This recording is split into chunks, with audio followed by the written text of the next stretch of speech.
In a survey है, in a survey after there एसई होइन 190 students wanted to be an engineer है र 160 students wanted to be a doctor होइन 120 wanted to be a both होइन if 300 students were interviewed है draw the Venn diagram find the number of students who wanted to be neither them है।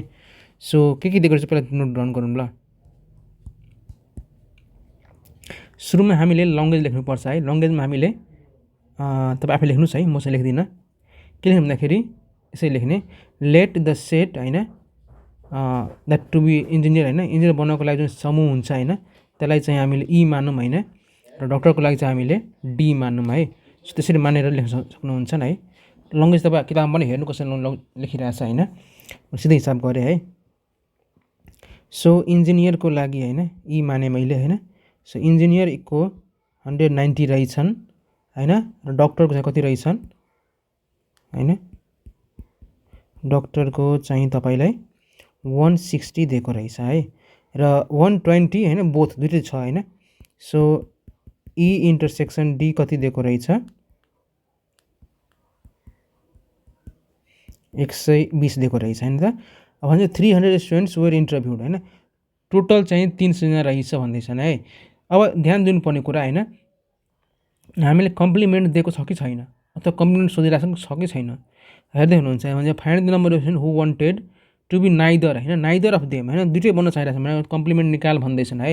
So यसको अर्थ के हो यो 300 जुन दिएको छ त्यो के हो त्यो एन युनियन हो के भन्छ युनिभर्सल हो है होइन सर्वव्यापक समूह होइन युनिभर्सल सेट भयो त्यो होइन। बुझ्नुभयो नि किन भयो भनेर हेर्नु है। हामीलाई के निकाल भन्दैछन् हामीलाई निकाल भन्दैछन् कि ई युनियन डीको कम्प्लिमेन्ट होइन कति हुन्छ त्यो निकाल भन्दैछ है। नाइदर होइन नाइदर अफ देम दुइटै बन्न नचाहने कतिजना छन् त्यो निकाल भन्दैछन् है।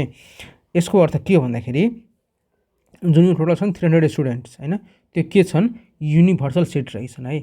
यदि हामीलाई के भन्छन् यो ई युनियन डी कम्प्लिमेन्ट कति क्वेसनमा दिएको छैन अथवा सोधेको पनि छैन भने त्यस्तो केसमा होइन त्यस्तो केसमा के भन्छन् हामीले ई युनियन डी इक्वल्स टु हामीले 300 लेख्छौँ है। तर यहाँ कम्प्लिमेन्ट दिएको रहेछ होइन दिएको रहेछ कम्प्लिमेन्ट निकाल्न भनेको रहेछन् त्यही भएर अहिले चाहिँ एन युनिभर्सल सेट होइन 300 हुन्छ है। बुझ्नुभयो कुरा ल। भेन डायग्राम देखाऊ भन्दैछन् होइन सिम्पल क्वेसन छ। भेन डायग्राम देखाइदिन्छ हामीले होइन भेन डायग्राम देखाउँदा आउँछ होला पक्कै पनि होइन। सो एउटा समूह ई भयो अर्को समूह डी भयो होइन है कम्प्लिमेन्ट निकाल भन्दैछन् होइन। अब हेर्नुहोस् यो बिचको चाहिँ 120 रहेछन् होइन। सो बिचमा हामीले 120 भरे होइन र पुरै ई होइन पुरै ई को भ्यालु चाहिँ 190 रहेछ होइन।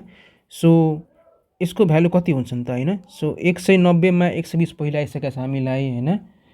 सो 190बाट हामीले 120 घटाउँछौँ होइन कति हुन्छन् हेरौँ 190 माइनस 120 घटाएपछि 70 यो हाम्रो हुन्छन् होइन। त्यसै अर्को पनि 160 माइनस 120 गर्यो भने यो 40 हुन्छन् होइन।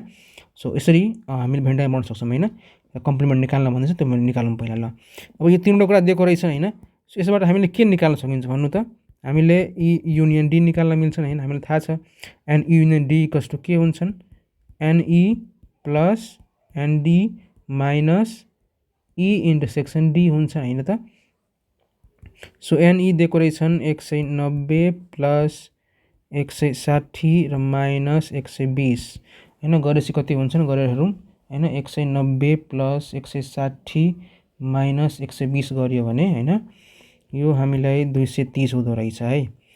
अब चाहिँ होइन अब हामीले मागेको कुरा होइन ई युनियन डीको कम्प्लिमेन्ट बराबर के गर्न सक्छौँ N U minus N E union D निकाल्न सक्छौँ होइन हटाएर होइन।